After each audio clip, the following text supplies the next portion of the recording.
Hola, hola.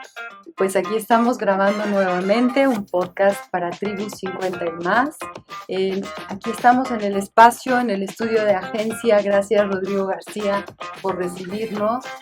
Y pues en esta ocasión, como otras ocasiones, tenemos un tema interesantísimo, pero para mí es un gusto y un orgullo recibir en este estudio a una persona que conocí pues desde niño, no me dejará mentir. Él hoy es director de Actinver San Luis Potosí y ha trabajado también para otros bancos como Santander, como otro banco Afirme. más, Afirme. Bueno, él, bienvenido, es Alejandro Mejía Ruiz. Gracias, Alejandro. Muchísimas gracias, Lelia, sobre todo por la invitación. Cuando me platicaste que si podía hacer un podcast, dije encantado de venir a platicar contigo y la confianza que tuviste en invitarme, ¿no? No, la verdad es que yo siento un orgullo muy especial porque, bueno, no eras mi hijo, no eras mi sobrino, pero de alguna manera te vi crecer, ¿no? Al lado de mi hijo mayor. Entonces, pues bienvenido y qué bueno que seas tú quien nos lleve de la mano en este tema, Alejandro, que para nosotros, personas mayores de 50 años, como tú sabes que es la comunidad de Tribu 50 y más, pues es un tema muy delicado, la cuestión de las finanzas personales. Actualmente somos alrededor del 12% de la población, personas de más de 60 años, y esto tiende a crecer significativamente. Entonces, pues todo tuyo el escenario y No, gracias. sobre todo esta orientación que nos va a ser muy útil. No, y es un tema muy relevante. Te voy a dar unos datos. Aquí en México tenemos una cultura financiera muy limitada, muy baja. Te voy a dar un dato sobre todo en el tema de inversiones y con algo de acciones, algo de bolsa. En Estados Unidos, 6 de cada 10 americanos invierten en bolsa. En México, ¿cuánto crees? Allá 6 de cada 10. Aquí en México, ¿tú cuánto creerías que invierten en la bolsa? Uno. Ni un. Punto 5. Punto 5, pero tenemos muchos tabús y muchos miedos de que la gente cree que podemos perder todo. Nuestra oficina está muy cerca del Clover. Yo siempre le digo a los clientes, oye, ¿creen que estar aquí o estar en el Clover, en un casino, es lo mismo? ¿Qué les dices? Allá sí se pierde. Allá, exacto. Allá sí. No, aquí puedes tener minusvalía. Por ejemplo, ahorita que hemos tenido en los últimos 5 años, hemos tenido pandemias, hemos tenido los aranceles, llevamos 2 guerras, llevamos la guerra de Rusia, la guerra ahora de Irán, bueno, llevamos 3 y la de Israel, y los mercados están en máximos históricos. Son momentos, hay momentos que los mercados bajan, son momentos de oportunidades. Claro, es muy fácil decirlo, pero a la mera hora son los momentos de oportunidades. En marzo, que empezó la guerra de Irán, las bolsas se cayeron cerca de un 20% y ahorita se han recuperado. Se acaba de romper un récord, 11 semanas seguidas subiendo las bolsas. No pasaba esto en todo el siglo. Entonces, los momentos que los mercados se ven más difíciles son los momentos de entrada. Pero entiendo muchas veces el riesgo y es falta de cultura o de acercarnos, ¿no? Educación, Sí. educación. Y aquí ahorita que te decía un poco la comparación Estados Unidos con México, otro tema que tenemos aquí es la propiedad, ¿no? O sea, aquí tenemos algo de ahorros y preferimos tener ladrillos a tener inversiones financieras, ¿no? Y en Estados Unidos casi todos ellos deben todo. O sea, al tener los créditos tan baratos y todo, serían muy tontos si compran su casa de contado, lo que sea. Tienen hipotecas al 2-3%, cuando nosotros las tenemos entre el 8 y el 12%. Entonces ellos utilizan ese dinero para invertir en otras cosas como los mercados financieros, ¿no? Sí, pero también yo creo que es muy importante tener a alguien, un asesor que te pueda llevar de la mano, porque en realidad, como tú dijiste, no tenemos la educación, ¿no? Exactamente. Estábamos como más acostumbrados a que el abuelito, el tío, nosotros mismos invertimos en propiedades, como tú dices, no invertimos en algo que suena como muy riesgoso, pero también porque lo desconocemos. ¿Qué te parece, Alejandro, si nos cuentas un poco de cuáles son algunos errores que podemos cometer en estas edades, en esta edad. Yo empezaría por algo, que sería la cuestión de la prevención, que quizás a lo mejor ahí me podrías decir, es que no es desde los 50, lo que hablábamos hace un rato, tendría que ser desde antes, desde los 40, que tú empieces a Sí, a ver, ahorrar, ¿no? el deber ser, pero es muy complicado, pues desde que tenemos los primeros sueldos o ingresos, deberíamos de estar ahorrando un porcentaje, ¿no? Ahí sería menor y el capital, el interés compuesto, te haría que de grande tuvieras un gran patrimonio. Pero a mí me da de repente mucho coraje. Yo tengo 45 años y veo a mucha gente de mi edad o un poquito más chicos que están en los años más productivos, donde más pueden estar generando, y cuando les hablo de inversiones y eso me dicen, oye, no tengo para hoy, ¿quieres que invierta para mañana? A ver, si no inviertes a esta edad para mañana, mañana no vas a tener con qué vivir, ¿no? Ese es uno de las cosas que es bien complicada y que es una realidad. O sea, muy poca gente piensa en inversiones a largo plazo. Te voy a dar ahorita que te estoy hablando así como... Y esto de inversión, te interrumpo, Alejandro, Sí, es como ese dinero olvidado, ¿no? Un sí, poco olvidado, como va a sí, servir en algún momento, ¿no? Pero está ahí, olvidado. sí, lo ideal sería, o sea, si tú tienes 100 pesos, decir, oye, te hacemos una estrategia, pero para todos, o sea, como si fueran varias canastas, ¿no? Oye, tú déjame, de esos 100 pesos, déjame 30 pesos para mi gasto, que a lo mejor te voy a estar requiriendo. Oye, 20% lo quiero dejar, 20 pesos lo quiero dejar para la educación de mis hijos, porque hoy tienen 5 años, estoy pensando en su carrera. Oye, faltan 13 años, ve aportándole algo y no lo vas a aportar en un sete o en un pagaré porque no te va a generar nada. Si el dinero lo vas a usar en 13 años, pues deberías de ponerlo en productos de un poquito más de volatilidad, un poquito más de riesgo que tengan más intereses.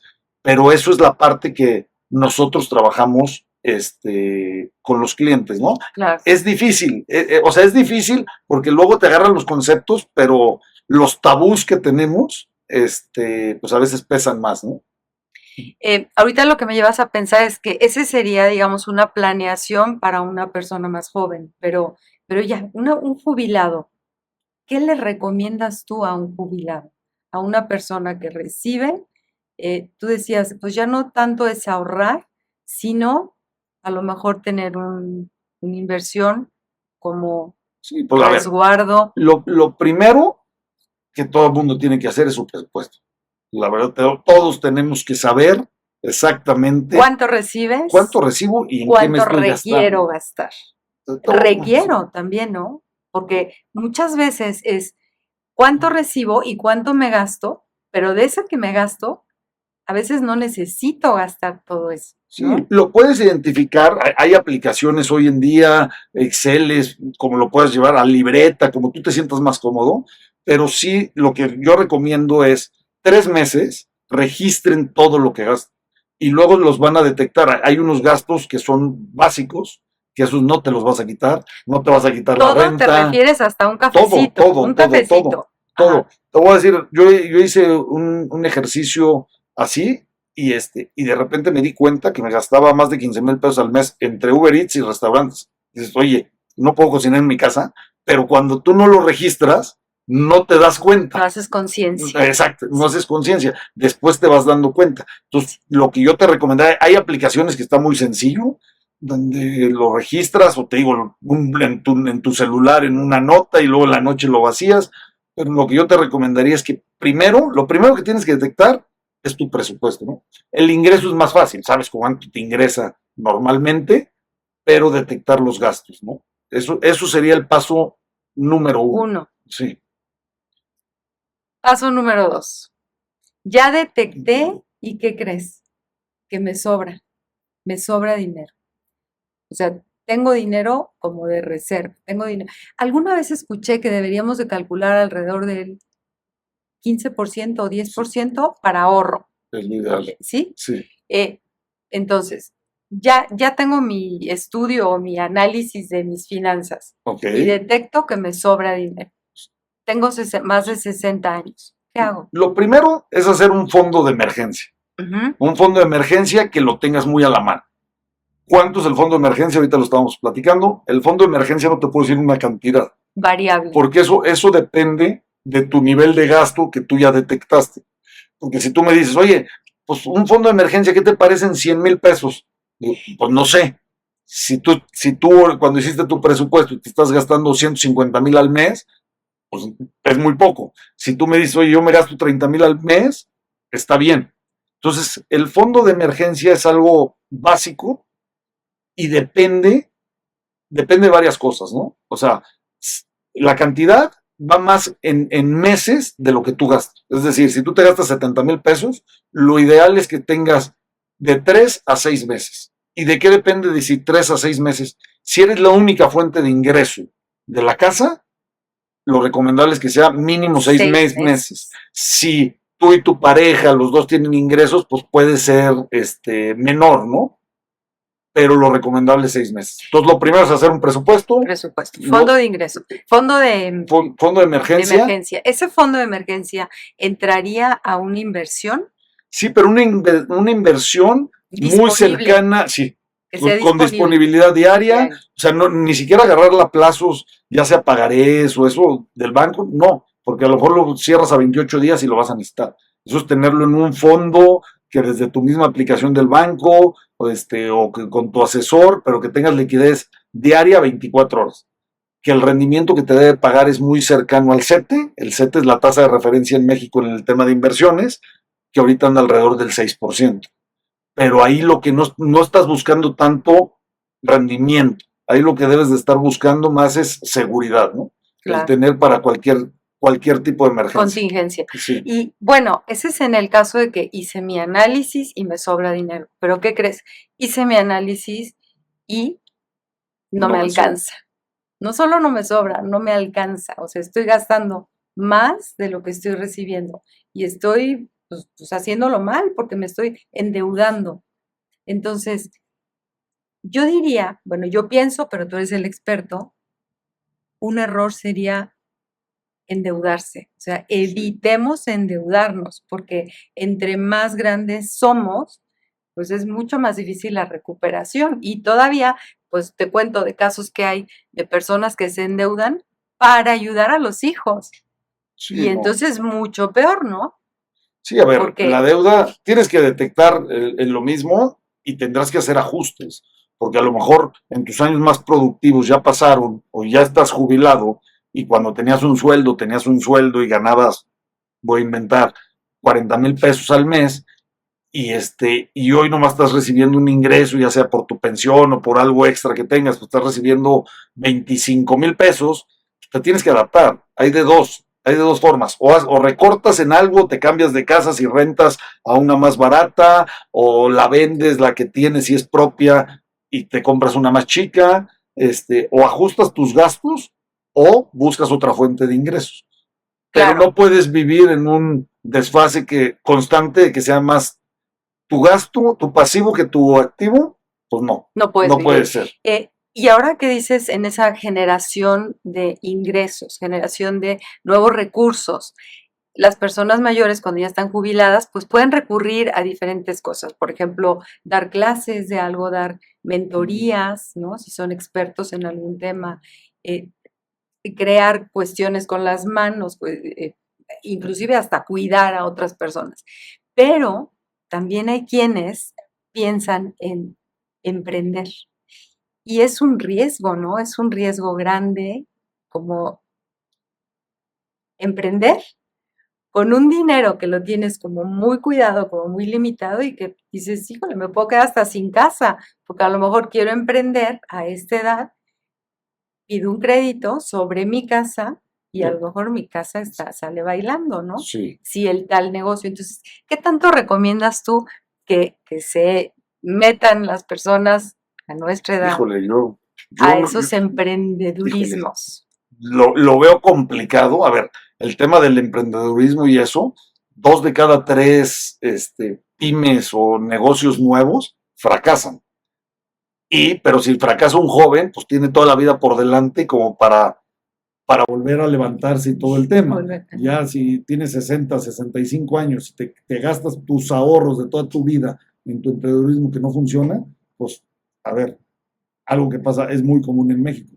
Vas a acabar viviendo, tus hijos van a tener que estarte apoyando el resto de tu vida, que lo van a hacer de buena manera, pero al final del día una de las cosas, yo creo que como padre y adulto, te sientes realizado que no ser una carga para tus hijos. No, claro. Yo creo que eso, Sí, pero no. es algo muy común, Sí, ¿eh? sí. Digo, más que realización, y este es uno de los temas que nosotros tocamos en Tribu 50 y más, es lograr esa independencia, ese ser autosuficiente, ese brindar nosotros temas que les den a las personas como herramientas para tener una vida más plena, porque entre más plena y tenga más bienestar nuestra vida como padres, va a ser mejor la de nuestros hijos.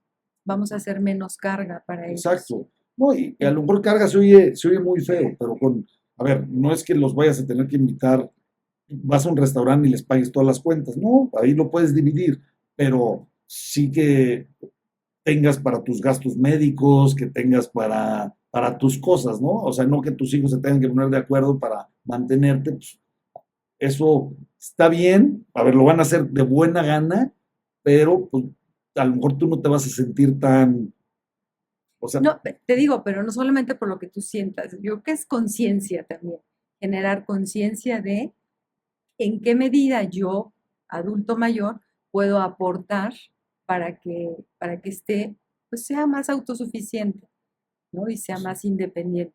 Hay otro tema, Alejandro, que es la cuestión de inversión en seguros. justo lo iba a tocar. ¿Sí? Sí.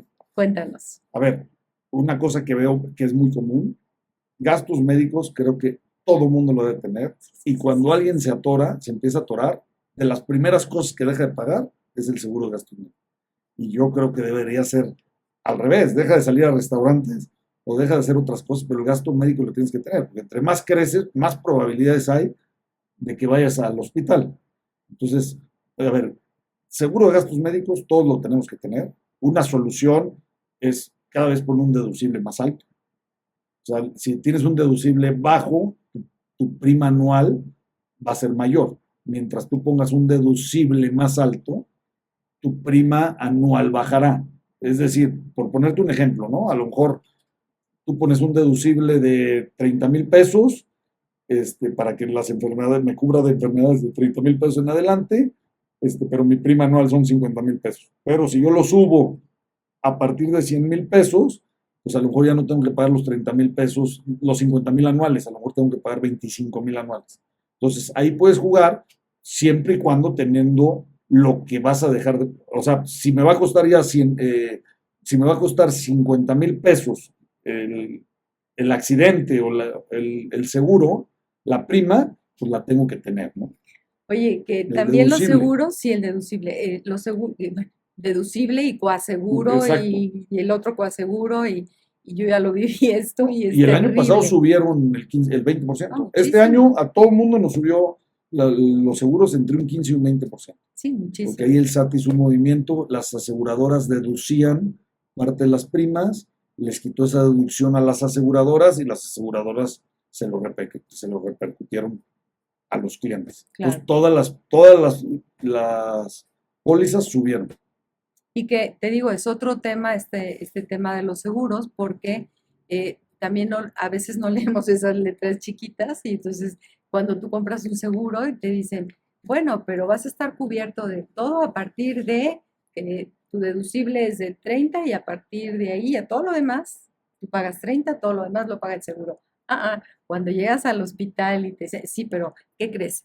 Tu médico cobró 50,000 pesos. El cirujano cobró 50,000 pesos. El seguro autoriza 30,000 pesos. Tengo que pagar 20 y así te vas. Entonces también, pero sí es todo un tema el estar cubiertos, porque entre más pasan los años es más probable que tengas enfermedades más costosas. Y cada vez son más caras las Y enfermedades. cada vez son más caras. Sí, claro. Y una enfermedad te puede llevar a Llevar a la la quiebra, quiebra. te puede llevar totalmente a la quiebra. Entonces, yo creo que, a ver, los seguros de auto y los seguros de gastos médicos tienes que tenerlos sí o sí. Cubiertos. Ya habrá otros seguros que te puedes quitar, que un total para educación de tus hijos, a ver si no puedes, pues no tiene tanto tema, un seguro de vida. A ver, el seguro de vida es la herencia más barata. ¿Sí? ¿Por qué? ¿No hay cuestión fiscal? No, pero por ejemplo, conmigo han llegado clientes que me dicen, oye, si yo me muriera ahorita, ¿cuánto tendría que tener para que mi esposa tuviera un ingreso de alrededor de 80,000 pesos mensuales para que pague los colegios, para que pague la renta, lo que sea? Digo, mira, más o menos a una tasa, o sea, con algo de riesgo, un portafolio conservador, pero con algo de riesgo, para que te dé un rendimiento de alrededor de un 10%, tú tendrías que dejar 10 millones de pesos. Ojo, no los tienes que dejar en una cuenta bancaria.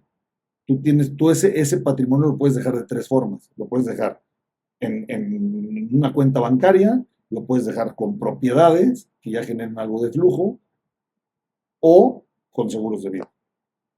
Los seguros de vida, nadie los queremos contratar. En los bancos siempre vamos y nos, ay, un seguro de vida. No queremos. Pero al final del día es una forma de una herencia muy barata. Por ejemplo, hace poquito vi un seguro de 1 millón de pesos, te anda costando 10,000 pesos al año.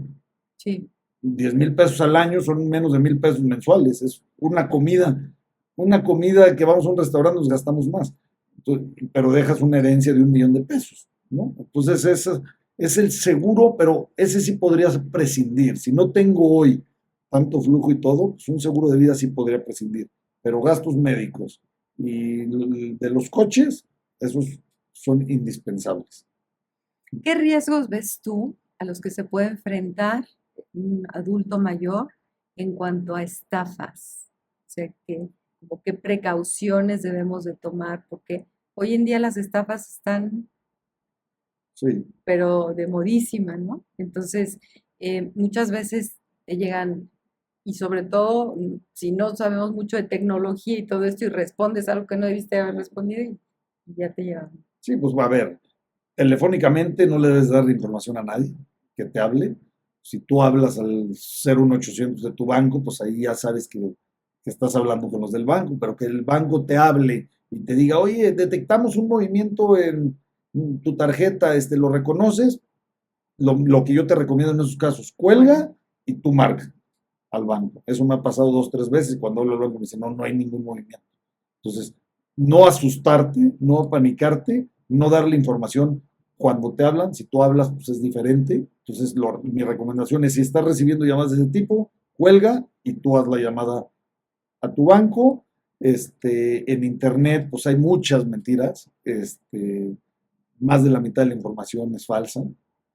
A mí me han llegado a ver, me han llegado a decir clientes, salí hace no mucho un anuncio que salía Carlos Slim, que le metieras 4,000, no sé si eran 4,000 pesos o 4,000 dólares y te iba a regresar 400,000. A ver, eso no era ni Carlos Slim ni nada. Me decía, a ver, es imposible. Me decía, y luego me hablaba otra vez el cliente al mes, oye, pero no le métele 8,000 pesos. O sea, no te va a doler tus 8,000 pesos. Vas a perder, yo le decía, vas a perder 8,000 pesos. Pero si te va a dejar más, si te va a dejar más tranquilo, pierde tus 8,000 pesos. Pero pues no creer todo lo que vemos. A ver, todas las tasas en tema de inversiones, hay una tasa que es la tasa de referencia, que ahorita te mencionaba, el SET, está más o menos al 6%. Si la gente o vas a un banco o ves o una fintech o lo que sea, ves que te están ofreciendo el 12, 13%, pues sí hay quien te lo pague. Pero ¿por qué te van a pagar más cuando la tasa está al 6? O sea, la mayoría de bancos va a estar alrededor del 6. A lo mejor un banco te da el 5,95 y otro te da el 6,10 y el otro te da el 6,15. Pero el que ya se va al 9, se va, por algo te están pagando el 9. Traen problemas de liquidez. Te voy a poner un ejemplo que pasó y con casos de familias potosinas. Hace como 5 años, 6 años que tronó Banco FAMSA. Banco FAMSA estaba pagando alrededor de 2-3% por arriba de la referencia. ¿Por qué? Porque traía problemas de liquidez. Lo que necesitaba era captar lana, captar dinero, porque traía unos problemas de liquidez. Y conozco casos de familias que vendían sus propiedades, que habían vendido su propiedad, metieron todo su dinero a FAMSA y perdieron su dinero. Solo les respaldó lo que traía el IPAP. su dinero toda la vida. O sea, su casa que habían ahorrado, la perdieron. Entonces, no te creas todo lo que ves, ni te vayas, pregunta cómo está la tasa de referencia. O sea, en los bancos grandes, a lo mejor no va a ser el que mejor te pague, pero sí te da algo que yo creo que a cierta edad vale más la tranquilidad. Claro. O sea, nunca va a haber nadie que hable bien de su banco. Eso sí, estamos en una industria que todo mundo nos quejamos de los bancos, que son los rateros, que tienen un mal servicio, que todo, pero al final del día somos un mal necesario, ¿no? Imagínate, quieres Ay, no, comprar yo sí hablo algo. bien de mi banco. ¿Ah, sí? Yo sí, yo sí. Bueno, tocamos el tema de Presupuesto. ese Ah, presupuesto, sí, hacer ese análisis y conocer exactamente los números. Y dentro de ese análisis, Alejandro, yo también caí mientras leía información de este tema, como caí en la cuenta de la importancia de tener como un cómplice a los hijos, ¿no? Que estén enterados de las cuentas que tenemos, si tenemos o no cuentas, si tenemos un seguro, si tenemos lo que tengamos o que no tenemos, pero que esté enterado alguien como cómplice y más que como cómplice para que sepa qué hacer, ¿no? En caso de que nosotros no estemos, que faltemos. pues yo creo que es básico. O sea, debes de tener, sobre todo en cierta edad, cotitulares en tus cuentas. Ojo, también tiene que ser alguien de mucha confianza, porque un Claro. cotitular Puede hacer lo mismo que tú. exacto, lo mismo que tú. O sea, Ujú. hay formas, puede ser cotitular o firmas mancomunadas. Por ejemplo, tú puedes ser, una firma mancomunada puede ser que tú seas individual, puede ser tu firma A y dos firmas B, tus hijos, por decir. Y entonces un B tiene que firmar con otro B o tiene que firmar A con B, pero A puede firmar solo. ¿Sí me explico? O Sí, sea, sí, tú sí, podrías sí. ser sola, pero tus hijos tendría que, por lo menos ya entre En los dos, comunados. Ujú. ya entre los dos o uno de ellos contigo. Claro. Yo creo que sí deberían de estar enterados, sobre todo a cierta edad, porque te voy a poner un ejemplo, o sea, tú te vas al hospital y por más que estés en el hospital, si uno de tus hijos quiere ir al banco a sacar dinero, no hay forma. Por más que estés en el hospital, no hay forma. Si no son firmas autorizadas, si no sé, no hay forma de que saquen el dinero. Entonces, sí te recomiendo, pero ojo, tienes que Claro, tener cierta precaución o confianza, ¿no? Tiene que ser una claro. persona de mucha confianza. Sí, yo recuerdo que alguna vez escuché de lo importante que era no solamente el tener el cotitular en el banco, sino como tener una libreta en donde les dejas escrito, mira, en el banco tal tengo, en tal banco Llámale o a tengo, tal llámale persona, a tal si haces eso. sobre todo en los seguros. O sea, En yo los hago eso en los seguros, seguros. sí, el seguro tal, el todo, ¿no? Porque lo que tú dices, ¿quién nos dice que a lo mejor estás al hospital y estás consciente, pero igual no estás consciente y ya no puedes decir nada, ¿no? Sí, yo creo que eso sí es muy importante. O sea, que tengas a alguien de toda tu confianza, que esté enterado de todo. Ahorita que mencionabas, yo con mi esposa, yo tengo una nota, sobre todo de mis seguros, no de mis cuentas, pero de mis seguros. Si tengo este seguro, este seguro, este seguro, háblale a tal, es por tanto y tal, tal. Claro, Eso claro, sí lo tengo. claro. Bueno, vamos a volver a la población de 50 y más, que es nuestra población. Si tengo un dinero sobrante, ¿qué nos recomiendas? ¿Compro una propiedad o invierto mi dinero? Mira, con eso empezamos, Así empezamos un poquito, empezamos. así empezamos un poquito la plática. A ver, las bienes raíces cada vez han perdido más valor en el tema de rentas. Yo me acuerdo hace 20 años, 25 años, el objetivo de toda persona que rentaba era buscar el 1% mensual, para que te estuviera sacando el 10% del valor y más o menos en 10 años estabas recuperando tu capital. Ese era el esquema ideal. Las rentas hoy en día, y te estoy hablando aquí de San Luis, ¿no? Porque luego vemos programas que a nivel nacional y casi todos del DF, no llegan están entre el 3 y el 4% del valor. O sea, es decir, para recuperar tu capital, te estarías llevando 20, 25 años para recuperar el capital. Si tú compras hoy un departamento, Alto. para Ajá. recuperar mi capital 20, 25 años. Si hablamos de que el promedio de vida, siendo generosos, fuera 80 años y yo tengo 66, ya no me dan los años para No, recuperar mi no. capital. Si tú te compras ahorita un departamento de 3 millones de pesos, Ujú, más o menos la renta va a andar alrededor de 10,000 pesos. Un ujú. departamento de 3 millones de pesos, más o menos.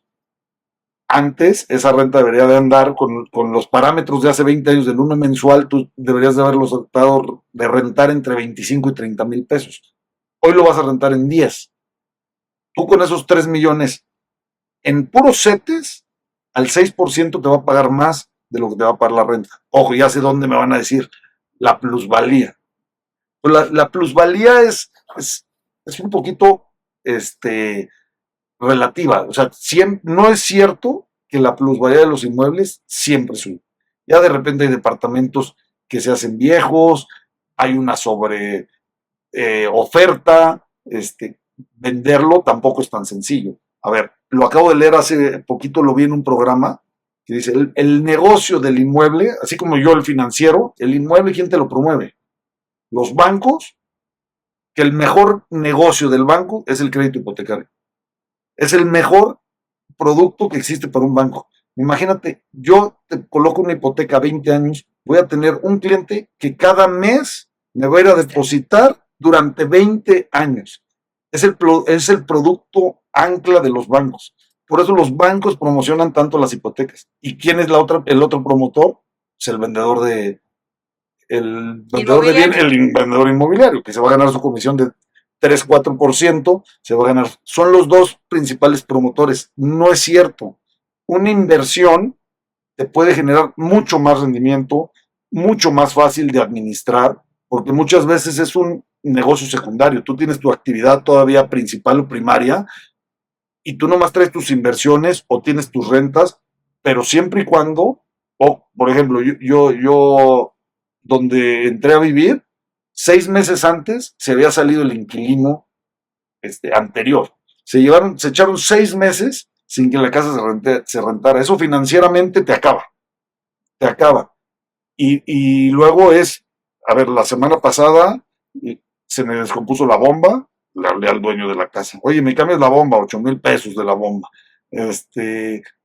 Tenía goteras, me tuvieron que impermeabilizar. O sea, incurres en unos gastos muy grandes, el predial, siempre lo tendrías que tener rentado, el cuidado que te va a dar el Rentado inquilino. y pagado, porque yo ya tuve el caso Ah, de un inquilino que no me pagó los 3 primeros meses maravilloso y después no me pagó durante un año. y Y para el señor no sacarlo, existía.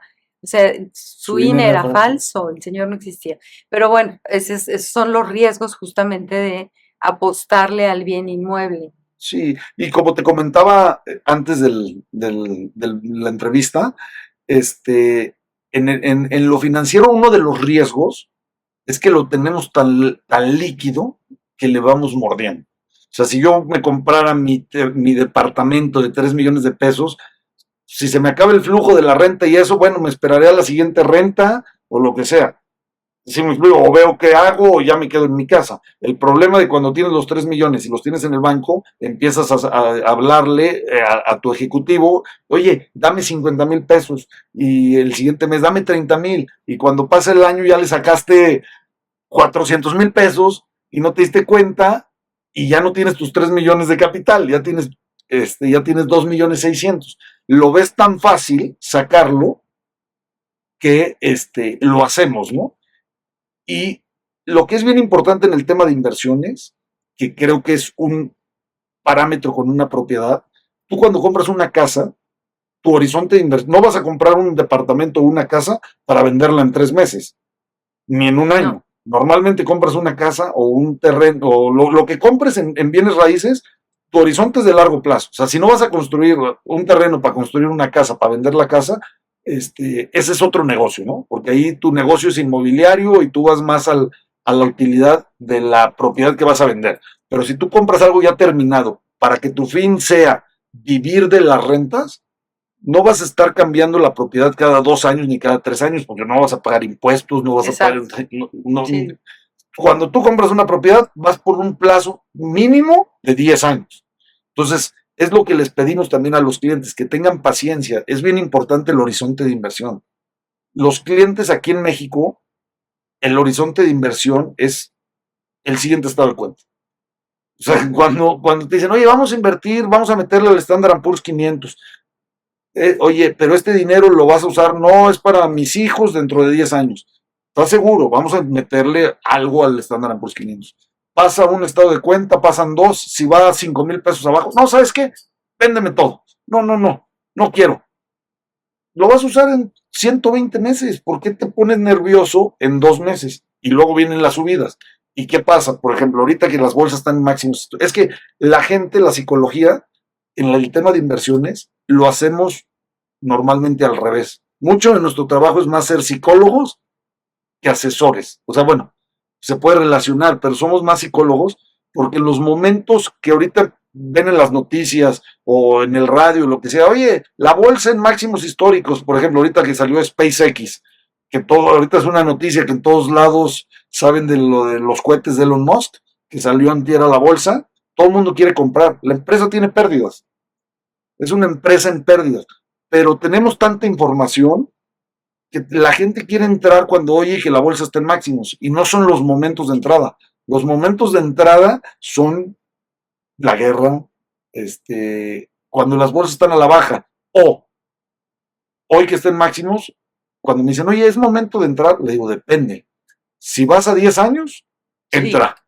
Sí. Si quieres ganar en 3 meses, no.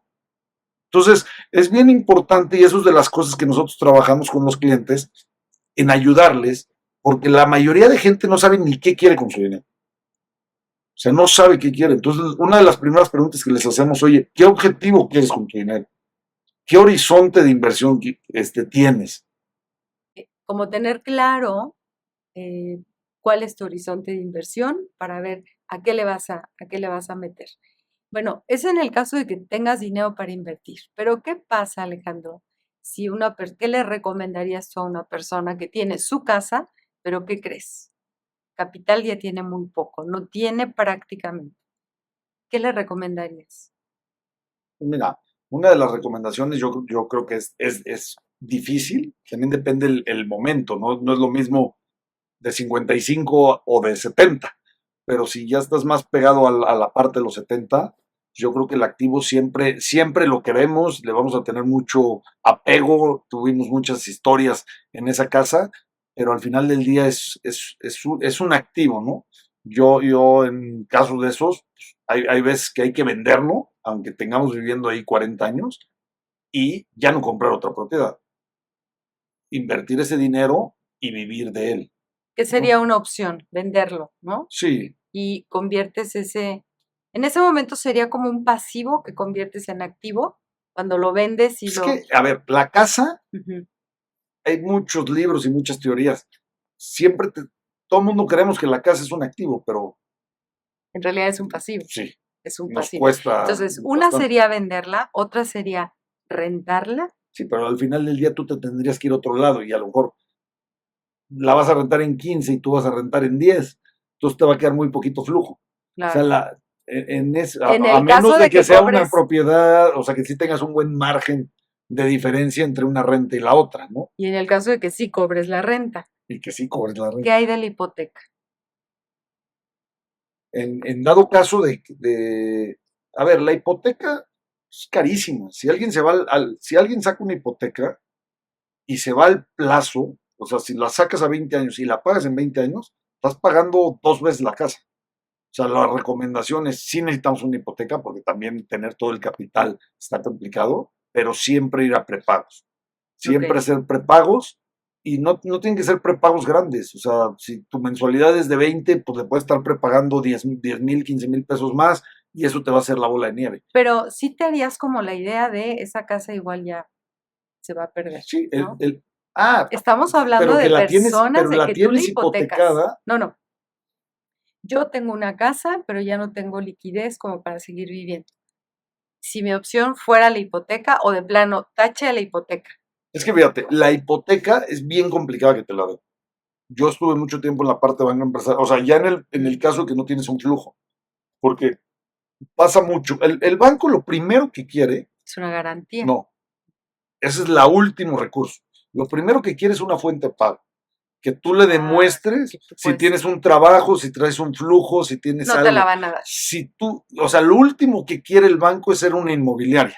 Claro. O sea, su último recurso es llegar a la hipoteca, porque hay gente que llegaba y me decía, oye, tengo un rancho que vale 100 millones de pesos, préstame 15, pero no tengo nada. No te dan el crédito, ¿no? Porque lo que el banco quiere es que tú le demuestres el flujo, con qué lo vas a pagar. Ya si por algo se te atora el flujo, lo que sea, recurriré a tu hipoteca. Pero un crédito malo, una hipoteca no te lo hace bueno. Sí, entonces nuestras opciones serían venta o renta, pero en primer caso, el primer caso sería venta. Lo ideal sería venta. La venta. Lo ideal sería la venta y vivir de ese capital. De ese capital, exactamente. Pues muy interesante, Alejandro. Nos dejas como con muchas interrogantes de qué hacer con nuestras finanzas, pero yo creo que así tengamos 10, 100 o 1000 pesos o 100,000 pesos o 1,000,000 de pesos, básico conocer, hacer conciencia de lo que gastamos y lo que recibimos y hacer ese análisis. Y dices tú 2, 3 meses para poder ver bien cómo llevamos las cosas, ¿no? Y otro tema importante ahorita por el sector que estamos platicando, si ustedes ya no lo hicieron, háganlo con sus hijos o con sus nietos. Métanles la educación financiera desde muy jóvenes. Hay cuentas para niños. Por ejemplo, yo tengo cuentas para mis hijos y les pregunto, oye, ¿cuánto es el mínimo de inversión? A ver, tenemos cuentas desde 100,000 pesos en Actinver, pero en otros lados hay desde 10,000 pesos. ¿Pueden estar a nombre de los menores? Sí, pueden estar, se tiene que abrir como con cotitular del mayor. Pero, por ejemplo, yo les digo a mis hijos, oye, ¿qué empresas ves? Y les compro acciones de esas empresas. Y no les va mal, ¿eh? O sea, ven que en mi casa llega seguido el de Amazon y me dicen Amazon, Disney, y les compro una acción para que las vayan viendo. O sea, no tienes que invertir, ese es otro de los grandes mitos. Creen que invertir en acciones o lo que sea tienes que tener mucho capital. No se puede desde poco. Desde muy poco puedes estar invirtiendo. Hay aplicaciones, nosotros Actinver tenemos una aplicación para el que quiere comprar y vender él solo. Oye, tengo otra duda más. Hoy en día podemos manejar a través de nuestros teléfonos, traemos acá el banco en el que tenemos nuestras cuentas. ¿Qué tanto lo recomiendas, Alejandro? Porque hay tanta estafa y tanta cosa que dicen, bueno, sí, pero se abre con mi cara, ¿no? Pero pues tu cara la pueden poner. Yo la verdad no tengo, o sea, no le tengo tanto miedo a la parte de las aplicaciones. ¿No? Le tengo más al pago de las tarjetas, que te las clonan y ese tipo de cosas, okay. Pero también, yo creo que nos tenemos que bancarizar y sí hay estafas, pero pues los bancos grandes están trabajando bien en eso, ¿no? Pues muchísimas gracias, Alejandro. ¿Algo más que nos quieras agregar?